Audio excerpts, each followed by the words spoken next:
Okay, it says there's an error, so okay. Hello and welcome to Expat Chat. I'm John Kolditz with Fluency Corp, and I'm joined here with Derrick Young from PTS, it's Paramount Transportation Systems. And Derrick, uh, please tell us a little bit about what you do, a little bit about the company, and uh, how you came to be living in abroad. Yeah, hey, thanks, John, for having me, and happy to speak with you all. Um, so I'm originally from San Diego, and I like to travel, and I was able to get work overseas, and I've spent almost 24 years living and working overseas. I was fortunate to have 5 years in Paris, and I worked in a moving company there. And then I went to Thailand for another moving company in Bangkok, and I managed that one. And there we also did immigration and property management services as well as moving. I went to Indonesia as well with the same services, Hong Kong and Beijing, Shanghai, and then finally to Phoenix in Arizona, which after 24 years, it was like a whole nother country. So to me and my wife, it was like an expat assignment for us as well. So in my career of mobility, I worked as a mover and done immigration, did property management, destination services, as you know, which has cultural training and language training. I also worked for a relocation management company, Brookfield, or in BGRS it was called, for many years, where I helped manage our large corporate clients, and I managed the center out of Shanghai. In Shanghai, I had 3,500 families in 20 countries throughout APAC that we managed, their properties and their assignment, and on a monthly basis. So we stuck with those families their whole period. So I've been in a lot of places, and I'm here to hopefully share what I learned along the way and answer any questions you have. Great. And if you're watching us live, please chat in. Let us know who you are and where you're logging in from. And if you have any questions for Derrick, please don't hesitate to ask in the chat, and we'll do our best to get to all of those. So Derrick, tell me about how you got interested in living as an expat that kind of spurred this career for you.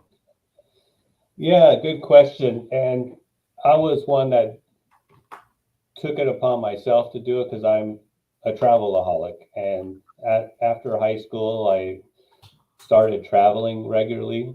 And when I got done with college, my plan was, well, then I want to go live my travel. And so I moved overseas when I got done with college, and I moved to Paris in France. And I was fortunate to get into a French business school there. So I actually started as a student for a couple of years. And when I was in Paris, I had a plan. I wanted to do 5 years France, 5 years Asia, and 5 years South America. So when I got out of school and I was interviewing, I was looking for a company that would send me to Asia. Okay. And I finally found one that would agree in 2 years, and that was a moving company. So that's how I got in there. And then after 2 years, they sent me to Thailand, and my career took off overseas that way. Wow, that's fascinating. So, of the places you've lived, is there one that stands out that you enjoyed the most? That's a tough question because they all had great benefits. And as you grow up there, you're in different periods of your life. So, when I was in Paris, I lived in the center of town. The nightlife was great. It's such a beautiful city. I was single. I was in my late 20s, early 30s. I mean, that was a fantastic place to be. But Thailand as well is a fantastic place because it's safe, it's cheap, it's beautiful. There's so much to do in that country. I spent 8 years living in Thailand, and really enjoyed the time there because you can do so much, and with families too. It makes it good. You can go to great beaches, you can go scuba diving, you can go mountain biking, and it's a central hub in Asia, so it's easy to fly to other places to Oh, explore the area. So, that's great. but yeah, they all have their benefits. So how long did you spend in China? I was in China, if you include Hong Kong, 9.5 years. So I was in mainland China, 5 years in Beijing and 3 years in Shanghai, and then year and a half, a little bit more than that in Hong Kong. Okay. So how much did you know about China before moving there?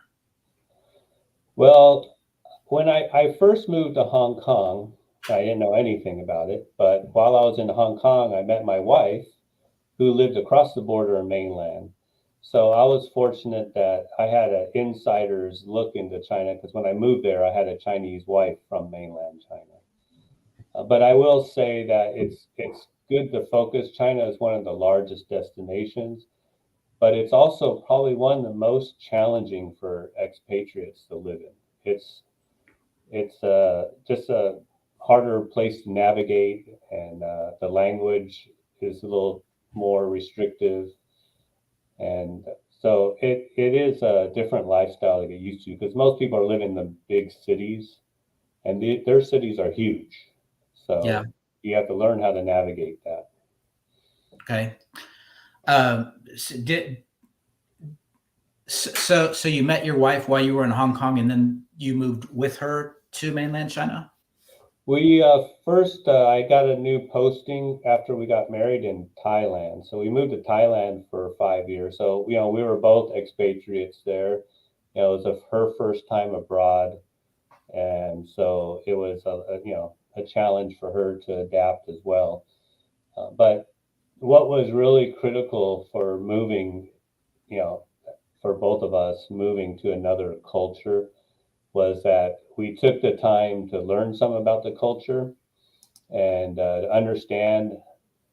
I don't know if understand is the right word, but to know what to expect in different situations, and to learn some of the language so that we could have a normal life. Because if you don't have some of the language and don't understand the cultural element of what people do, you know, and what they expect you to do, then you're kind of stuck in your little expat community. If you want to get out and enjoy the country and learn about it, you kind of have to, you have to learn what the people are like and a little bit of the communication.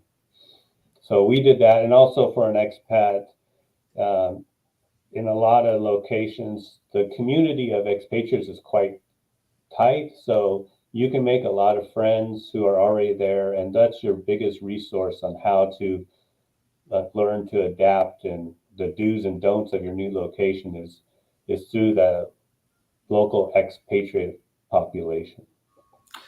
So did you make friends first with local expats or with local people? Yeah, and yeah, definitely through expats. That's your way in, and getting, you want to figure out how things are done, where to go shopping, where should you live, what's the school. So you're quickly, when you're starting off and you arrive, if your company is giving you a destination package where you have someone who can do a look see or some kind of city orientation, they usually will quickly connect you to the different expatriate uh, communities, and that's a really important place to start. And Yeah. even if your company does not, then I recommend you join the Chamber of Commerce for your country. And I participate in a lot of Chamber of Commerce, and it really gives you a different view of the country you live in, but also you meet a lot of great professionals that are there, and you can get some very good relationships. So I took advantage. I was in the Canadian Chamber, the Australian Chamber, Oh, and that's the great advice. American Chamber. That's great advice. So did you seek them out, or did I misunderstand? Did you seek out the different chambers? Yeah, I did. I mean, I met people that were like, "Oh yeah, we're in this chamber. You should check it out." And so it was just through meeting other expatriates and following their advice. And so, and most of the countries I lived in, I would get involved in those. And there's different expatriate groups. I was in a mountain biking club in one country. I was in a scuba club in another country. So yeah, joining in on these activities help you. You might not go somewhere because it's scary when you're in a new country. You don't know where you can go, what you can do. But if you're joining a group, then you learn the ropes by going out and doing excursions with people who already know the lay of the land. So Yeah. So you start with expats who you have a little commonality, and then did they introduce you to local people, or did you have to stretch with that?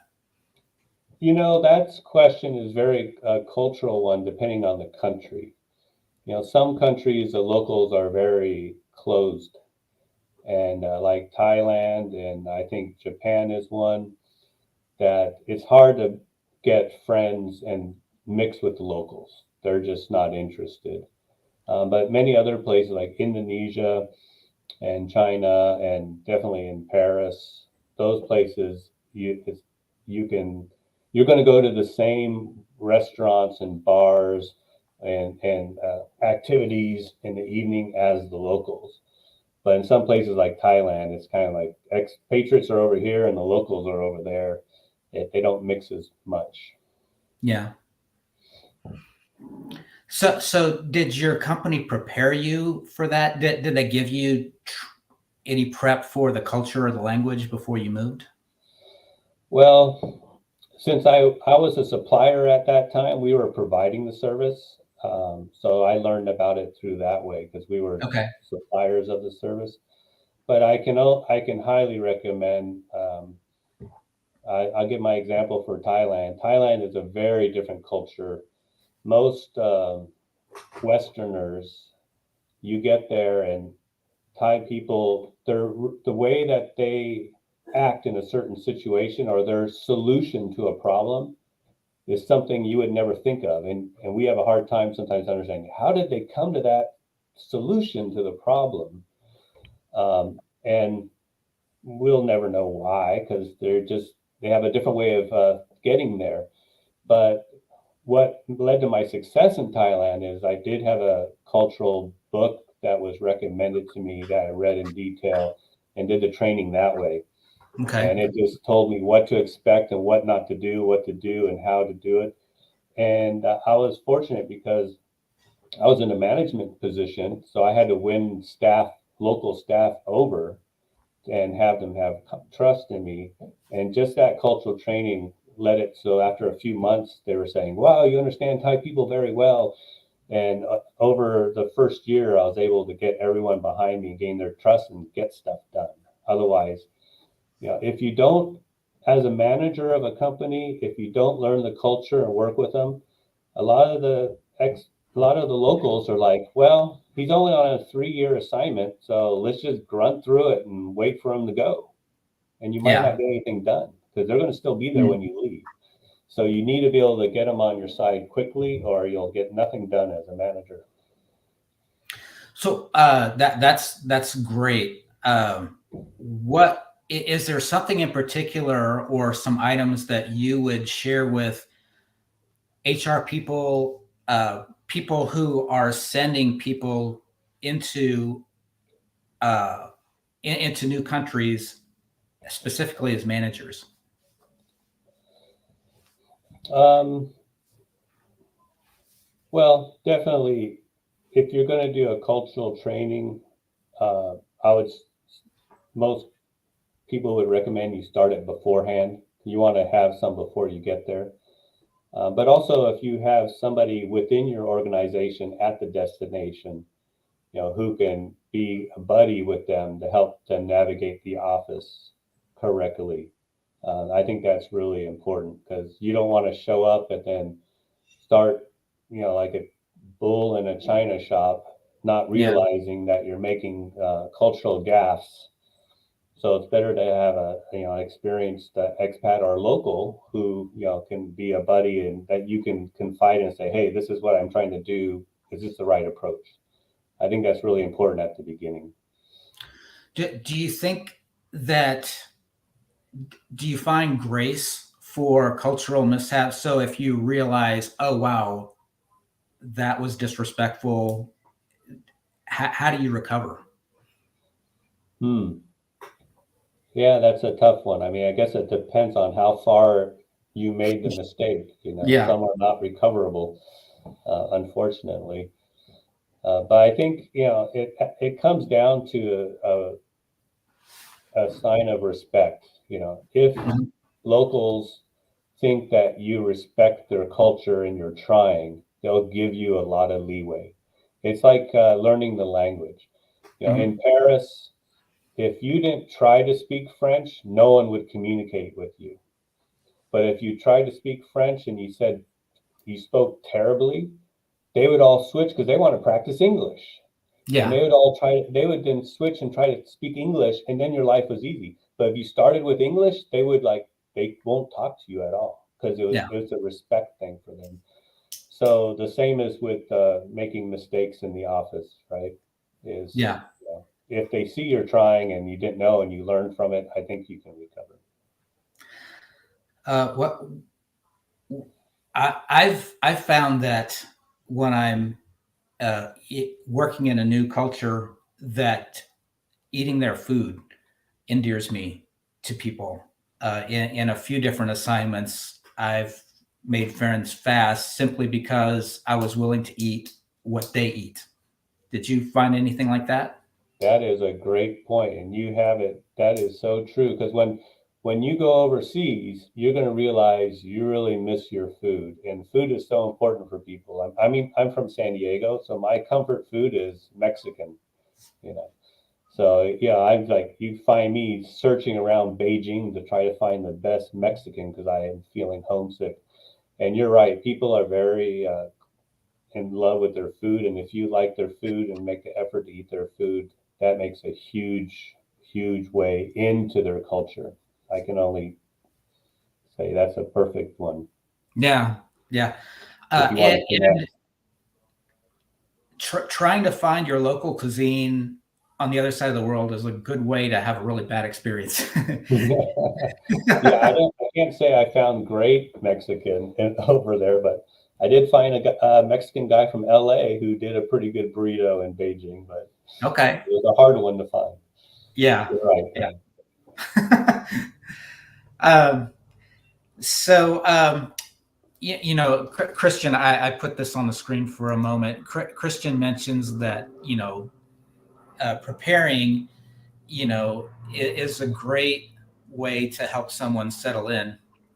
When it comes to language and culture, how far in advance do you think is the ideal scenario to really prep someone so that they land on their feet when they get started?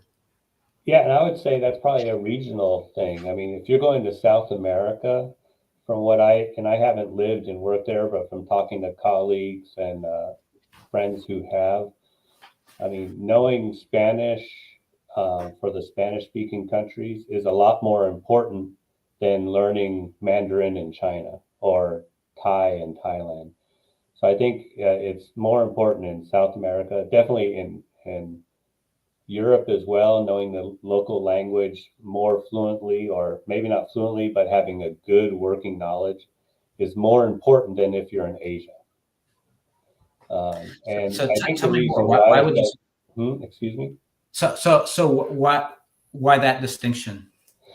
because when you're in Asia, most of the expatriates are not from Asia, or even if they are, um, there's just the international language is English, so you're more likely to be using English more often. I'm talking in the workplace and with your with uh, um, there's less barriers at work for using English in Okay. Asia. But if you're in the workforce and the office in Europe or in South America, not having the language is a bigger barrier. I guess it's mainly in the workforce. Okay. So do you find it helpful if you're moving to an office that the lingua franca is English, even though you're in a non-English speaking country? Uh, is it important still to learn the local language? I In think it's almost important just for yourself. If you don't need it at work and everyone's going to speak English in the office that you're managing and working with, um, it might not be as important. But I always like to know enough to understand kind of what's going on because you're going to be in a meeting and then all your local staff, you're going to be talking, and then all of a sudden they're going to break off and start talking about something else. right, So if you know enough to understand what they're talking, you might not know all the details, but if you know enough of the language and know what they're talking about, um, then you at least know they're still on topic. And right, a trick I always did, I knew enough Mandarin and enough Thai to be at that level, and I would give them an answer in the local language, like "Oh, really?" or something. I might not really know what they're talking about, but I can and let them know. And after a while, all the chatter stopped because they didn't know what I knew and what I didn't know. So at the meeting, I didn't have these side discussions breaking out anymore. That was very useful. But for your personal life, if once you go outside, you need some local language. Otherwise, you're going to be just stuck in an expat bubble and you're never going to really enjoy yourself the way you yeah, should. yeah. That's great advice. Uh, so I lost my train of thought there. I'm sorry. So would you so some companies they kind of leave culture and language as uh, kind of nice to haves, Yeah, but when you're dealing with immigration and housing and those things that has to be in place, then I get right. that. But what would be your ideal scenario as far as comfort? What would it be? And this is a variation on the question I just asked. Uh, what would a little bit of training beforehand, would that go a long way, or is that Yeah. more No, I it get can your be raw? question. And I think, a lot of corporates nowadays are not requiring, they're giving it as a benefit or they're giving it as something you can spend your relocation allowance on it. So it might, but the benefit is not mandatory. And definitely some of us think, and I think that there should be some mandatory because the failure of an assignment can really stem from not having the right cultural training and background. So there should be some element, but it Yeah, seems like, from my experience, that it's an option, and a lot of people provide it as a benefit, or it's they have suppliers that are shortlisted, and you can use your relocation allowance. But okay, if I were in HR, I would make sure I'd strongly recommend to my expatriates going overseas to take advantage of that benefit because it's going to have a huge impact on their experience while they're there and their success working within the company. So there's a lot of value to it. yeah, that's great advice, thank you. So back to kind of some of the more personal stuff. What are some of the you also mentioned tips for parenting. So when it comes to family life, what are some things that you would recommend that maybe people wouldn't think about, HR people or the expats themselves who are going taking the assignment? Yeah, well, definitely what everyone has thought of is the school is the most important. So sometimes, you need to make sure you can find the right school with your kids, and maybe before they take the assignment. So there are some corporates that have a look-see trip prior to acceptance of the assignment. So people with family, they can go out, and at that time we can do school searches, and they can see what schools and areas are available for their children. Hmm. And people with children, that's the most important part. And you can't even start doing a home search and finding a place to live until you find the school. So, Yeah. for HR managing a program and for someone moving, When you have children, number one is find the school in the country. If they have a good one, then I can take the assignment. And then once I find the school and get accepted, because some places it's hard to get in, then you can find the suitable housing for you to live. And when you're bringing your family, the housing and kids, the housing part is critical because being in a foreign country can be really uncomfortable. You're outside of your safe space and everything's uncertain. You don't understand what's going on. So having a really nice house where you can retreat to and feel like, okay, we're back home, we're safe. We have this great house we live in. We have a yard, or we have everything we need. So we have somewhere to regroup, and we really enjoy this. And they really can enjoy where they live, their home. It gives them that safe space to get out of. So when you're married or have children, having the right accommodation and living area is critical. And after being away for many years, people would ask me, so where do you think home is now? And for me, it was is where my furniture is. Because the only thing that stayed the same throughout all of my career was, moving my furniture. So I have all the same stuff in a different configuration, but it still felt like home because I had it. So, I guess that's going into, and I'm trying to tie this back to kids because it's that feeling of home. So if you're bringing your stuff, that your kids' bedroom and their furniture and all their stuff that they're used to, and you can set up their room in the new location, that will be huge for them to have. I still have my room, I Yeah. still have a place to go to and all my stuff. So moving furniture is really not only practical, but it's for the family, it can be very reassuring to have their stuff, right? And their place to get away. That's a great tip. So I know kids being uprooted can be tough in any circumstance. Are there scenarios that seem to work better for kids, age ranges, or ways to make the move easier on the kids? Yeah, I would think, having kids myself and moving, unfortunately for them, I've moved them around a lot. Just for context, I've moved my family 12 times in the last 30 years, and 7 of those were international. Okay. So we've been bouncing around. But kids that are really young are really resilient. And so it's easy, until the age of 10, it's really easy to move them around, switch schools. Kids still make friends easily, before they get into that 7th and 8th grade range. And also, there's usually a lot of activities for younger kids, teach them to swim, get on a soccer team.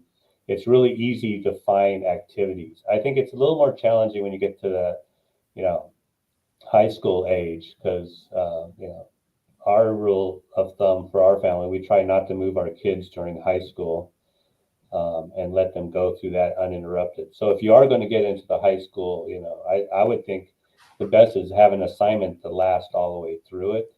So your Okay. kid has that full experience. And Yeah. So yeah, what? younger is easier, I think. It's more work, of course, but it's And when you have multiple kids, that's a challenge because often when one's wrapping up high school, you've got others that they're just starting that journey. right, right. So for your kids, where did they spend their high school years? Well, I have one here in the U.S., so that's part of the reason why we came back to the U.S. Okay.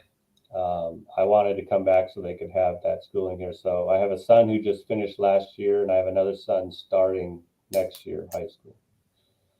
But unfortunately, for the first son, we moved him once after ninth grade, and that was a mistake. I had to do it for work. It was the right Yeah. opportunity, and I promised my wife we wouldn't do it, but we did, and he suffered moving high school, so that's a tough one.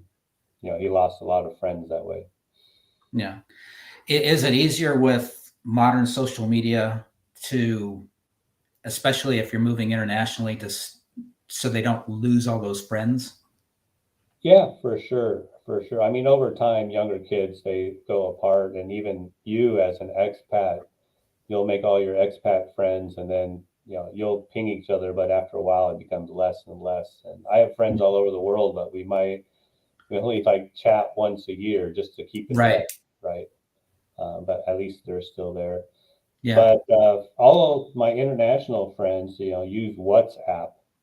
And I know that's not a big thing in the US, but internationally, everyone's on WhatsApp. So, I have friends in so many countries that we're all connected through WhatsApp. Um, So Rob Zeitz asked a great question uh, about families, with children at a young age. Would they benefit from training for the children so when they repatriate? um, you know, I had that situation. My kids were born overseas, one in Bangkok and one in Beijing. And when I moved back, one was 6 and the other was 10. And definitely to have some kind of training would have been a little helpful. I mean, we talked a lot with them and kept tabs, but it's hard for anyone, even adults moving back, because you don't have the same experiences as the people in the US. So my kids, their tough part was they come home, they come in class and they'd hang out with kids, but they didn't really understand what the kids were talking about. And when they tried to participate, people were like, well, what are you talking about? Because they had different experiences. And that was the hardest part of coming back. Um, but yeah, definitely kids need some help to understand that. And and my kids definitely don't consider themselves 100% American. They Yeah. they don't feel attached to like some others. They just feel like there's something these guys in a school don't understand. So yeah. Are there any comments they made that stand out along those lines? Oh well, I mean, a few months ago, my youngest one came home and said, "Dad, you wouldn't believe what these American kids were saying at school today." I was like, "Well, they're American too, and they've been living here for almost 8 years, but they're still referring to them as the Americans." Yeah, so it's quite interesting. Yeah, I'd love to really get some more thoughts from kids who have lived overseas and now they come back and that whole process. That'd be a great conversation to have someday. Yeah, I Um, mean, the important thing is to get your kids to find something in common with the new kids. So, and like you said, there's social media and there's gaming now. So that was the conduit for my kids, for a okay. lot of it. They're able to connect through that. So you mentioned that they don't consider themselves fully American. Is there a term that they would use for that? Do they have vocabulary around that? No, I mean, they don't have vocabulary. I mean, in the industry, we call it third cultured kids. Hmm. Um, and so yeah, they do have a lot of different ways of viewing things than they have a broader perspective and they're a lot more open to ideas, I think, than their friends in school. Yeah. So do you know what your kids are inclined to do after high school? Are they inclined to move overseas now, or what? Does that have an effect? Yeah, I really have no idea what they plan on doing, and I mean they're got to get through school, but I think it'll be easy if they had the opportunity. It definitely would be easy for them to move. I Yeah. mean, right now we never spent more than 4 years in the same house, unfortunately for my kids. Yeah. In July, it's 4 years in our current house, so my wife is getting nervous. She's like, "Don't go." But I promised we'd stay and get this kid through high school, so we'll probably be here. But I don't know what they're going to do. But as a parent, yeah, we like to be by them. So, but I have a feeling a lot of these third culture kids do move around a lot and go international. I have several friends with adult children, and they're in different countries. They grew up in different countries and they took jobs and left. So it's quite likely. So, that's great. So with particularly since you spent so much time in Asia, I know that I'm going to use mindset. It's not an ideal term for this, but the way we process information, the way we approach different things is very different in the U.S. from particularly Asian countries. Is there anything when I mention that jumps out at you as ways that were so different in Thailand or Indonesia or China, simply because of where the reality that people grew up in? Yeah. Does that resonate? So yeah, and even within Asia, it's very different on how they think. So I think like the Thai culture and the Japanese culture are similar in the fact that me as an American, and I'm French American, so I grew up with a French mother. So I kind of don't feel 100% American myself, and most people Okay. overseas think I'm Canadian. So so just as a context, but I don't understand how Thai people and Japanese people come up with the decisions they make and how they think. And I don't think I'll ever be able to understand it. That's why I had to learn it. I had to read a book and take cultural training to figure out if I do this, they're going to do that. And then I can at least predict what they're going to do. I don't have to know. But those cultures and other cultures like Chinese, what they have in common is face culture. And that face culture is so important. Face culture is the principle that like I'll put it in the context of work. Me as a manager, if I manage you, I will never do anything to cause you embarrassment or belittle you in front of the other staff. Okay. And that is a key principle. And if you can gain their trust that they know you will never do that, then they will open up and tell you everything and do anything you want. But until you get that trust, they won't do anything everything will be reserved. They'll barely do any work for you. They won't think outside the box. They won't take any initiative because anything they do, if it's not right, and you publicly say, "Hey, why'd you do that?" they lose face, so they won't trust you. So if you're going to a country in Asia with face culture, it's so critical that you learn and understand face culture. Otherwise, you will not be successful managing anybody because they will not work with you. They will just do the minimum and wait for you to leave, and they don't want to take the risks. So Yeah.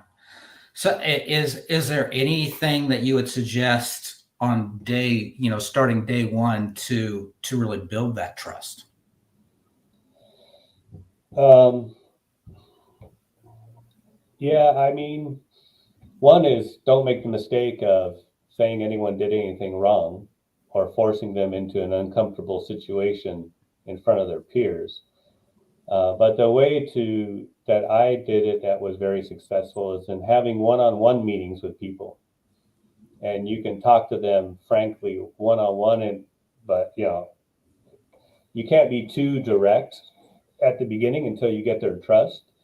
Um, but in the one-on-ones, you can tell them, you know, that they can take a risk at this next meeting, and I'll back you up, right? And then that way, when you're having your meetings, people will actually contribute and come up with ideas. Because if you're a new boss in your face culture, you have a meeting. Anyone having ideas? No. No one's going to. Anyone have a question? No. No one will because no one wants. If you ask a question, that means you don't understand, so that you lose face. If you have an Okay. idea and I as a boss say no, that's not good, then I lose face. So no one's going to say anything. So by having individual meetings and then queuing people saying, listen, we're going to have these meetings. If you bring that up, I think that's a great idea. I'll support you. Then they will bring it up in the meeting and you can start having, normal meetings with people contributing, but you need to talk to them separately to get that started. And then over time, they'll get more trust in you. And then you can not have to be briefing people beforehand on what's safe to say, and it starts becoming more normal. That's great. So So here we're all about brainstorming sessions and design thinking, putting stuff on the wall. So I used sounds to like do that's not the culture. training, and the big thing in face culture is you do a training. Any questions? No. So I would have to do incentives or stuff to force them to come up with questions, just to get them to participate. Yeah. So, so you mentioned in one of our earlier conversations about travel and leisure. Uh, mentioned a friend of yours as a scuba instructor. Are there anything outside of work that that you'd like to just talk about a little bit? Yeah, I think if you're going on assignment, you're going to be in another part of the world, so it's a great time to explore and make the most out of that opportunity, and it'll really make your experience better because it's tough working in a foreign environment. It's stressful. It's a lot of challenge because there's a lot of uncertainty, which leads to that stress. So it's really important that you take the time and enjoy that benefit of being somewhere else and travel and do these activities outside of your city. Get out of the city, get out of the area, get out of the country if you can. When I lived in France, I was driving or flying to countries all the time just to get away and have and take advantage of being there. So I think that's really important. But yeah, Now, and then those activities like scuba or whatever. so did you mostly travel to larger cities, or did you get out into off the beaten path? Oh no, definitely off the beaten path a lot in Asia. I did would go to remote islands in the Philippines or in Indonesia but sometimes I had friends in Singapore. It's like we fly down to spend the weekend in Singapore and hang out there, and that's a big city. So, but Yeah. in Europe, definitely, the big cities, there's a lot going on. So to visit a lot of the big cities there, but um, you know, there's canoeing in France. I did canoeing in the Ardèche. Did a lot of skiing in the Alps. There's a lot of great activities out there. But yeah, you got to take advantage of it to make the most of your assignment.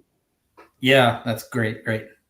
Did you find the prep work that you did you find it as relevant when you get outside the big cities, especially the tourist areas?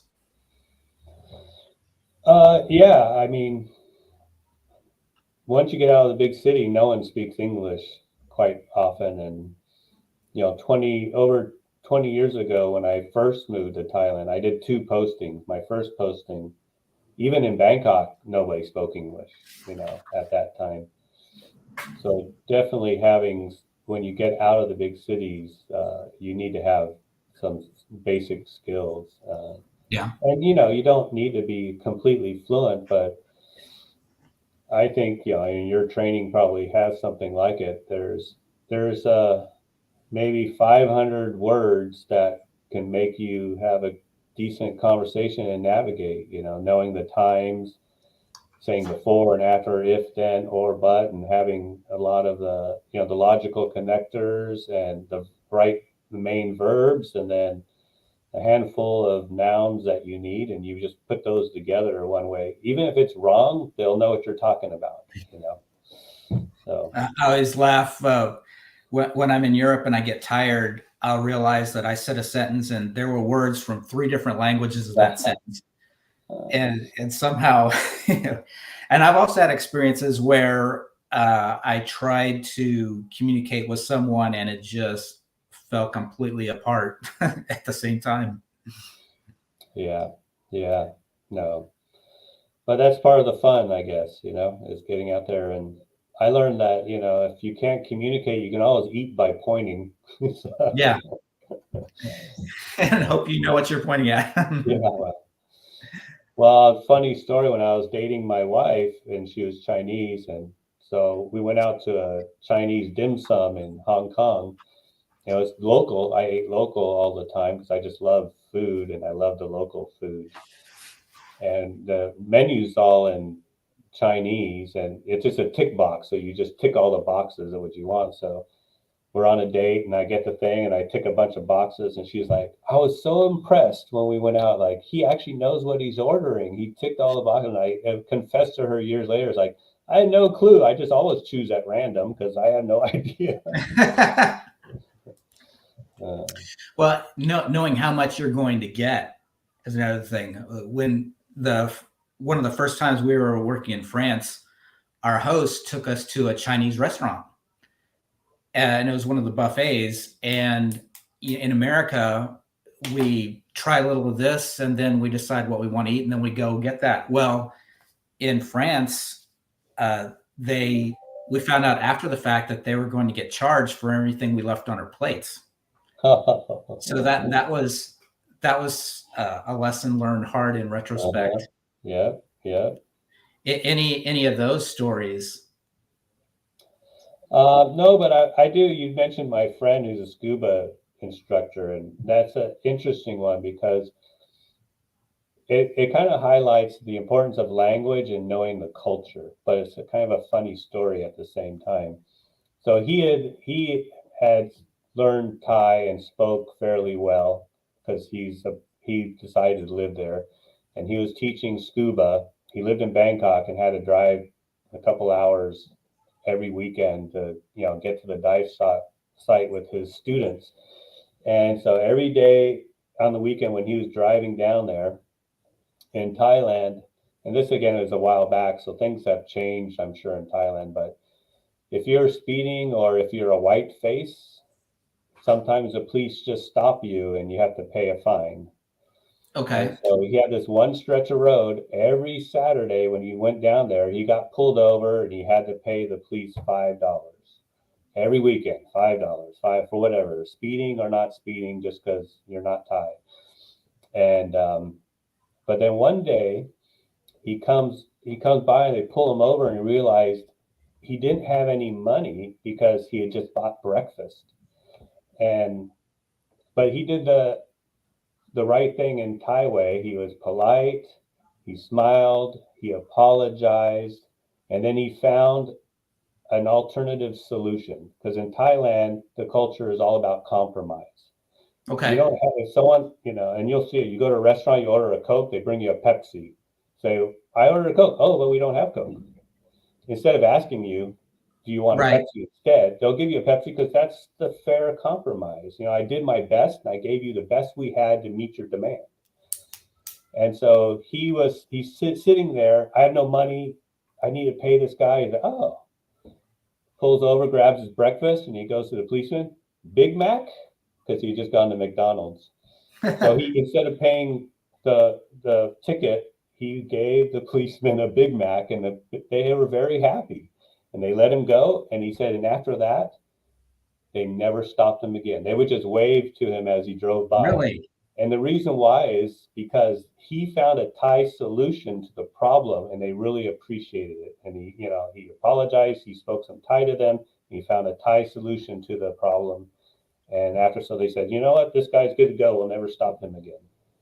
Well, that was certainly worth the price of admission. I hope everyone picked up on that. He was hungry though later on. Well, I'm sure it was worth it though in the long run. So, well, hey, Derrick, it's been a pleasure speaking with you. Thank you so much for all your insights.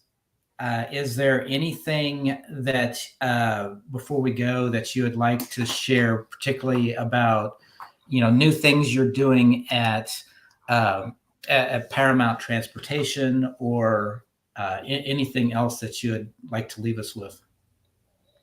No, but I'll just do a quick recap, I guess, for those who are in mobility. Is again, I would definitely recommend strongly that everybody going on assignment does have a chance to prepare beforehand culturally and with some basic language, or at least when they get on site, having some language, and definitely the cultural preparation to get them ready, and to make sure they have a buddy in the office to help them navigate how the do's and don'ts of the office culture when they get there. I mean, that's critical. And then with families, again, is making sure they have that nest that safe spot, and that they can feel happy and say, at least we have this great house with our stuff and we feel really comfortable at home. Those are the keys, I think, to success on an expat assignment. Oh, wise words indeed. Thank you so much, Derrick. Thank you all for coming. We had people that logged in from all over the world: Dubai, San Francisco, Atlanta. Thanks again for coming, for joining us, and we'll be doing Expat Chat again real soon. Thanks Derrick, for having me. thanks again. All right. Take care, Bye-bye. everyone.